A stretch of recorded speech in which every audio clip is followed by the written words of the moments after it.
The following podcast has been conducted and voiced by Patrick Flynn, who is in the Recording Arts program. Kelsey Godfrey, an RA student as well, was the interviewee for this podcast. What do you see as the role of the visual arts in our mass-mediated world, and particularly in your profession? I think the role of visual arts is a very important one. Whether it's for entertainment or advertisement purposes, you can see some kind of visual art anywhere you go. For my profession specifically, even though I work mostly with audio, it's crucial that it's involved.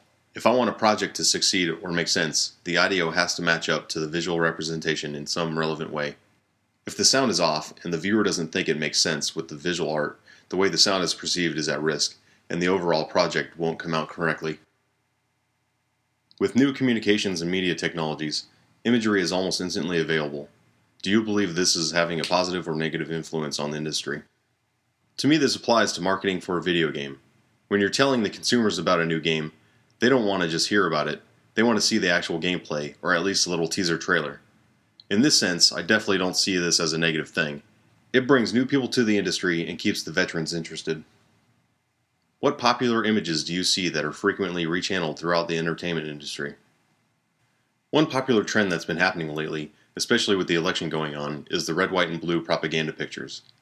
This style has been around forever, but has recently resurfaced. Regardless of its original intent, it has now been recycled and is used for less serious occasions. These have become somewhat popular in the nerd circle and feature characters from both movies and video games alike. Are there particular images that this industry has popularized and/or created? The video game industry has created and popularized many images. Some popular things are logos of companies from video game play itself, i.e. aperture. Perhaps the most popular images created by video games are characters themselves. Even if you've never played a Super Mario Bros. Game, chances are you could recognize the character if you ever saw him on a t-shirt or something of that sort. The same goes for numerous other characters. Who is one of your favorite visual artists, and/or what is your favorite style of visual art? I think my absolute favorite style comes out of Studio Ghibli. While they make movies and aren't really involved in the video game industry, I don't really have anyone who tops them in my mind. Their style is very clean and simple, which is refreshing to see. It's also distinctive, which I think is important with any art style. There's never a question of who was behind the movie. You just know instantly because they're consistent with everything they produce.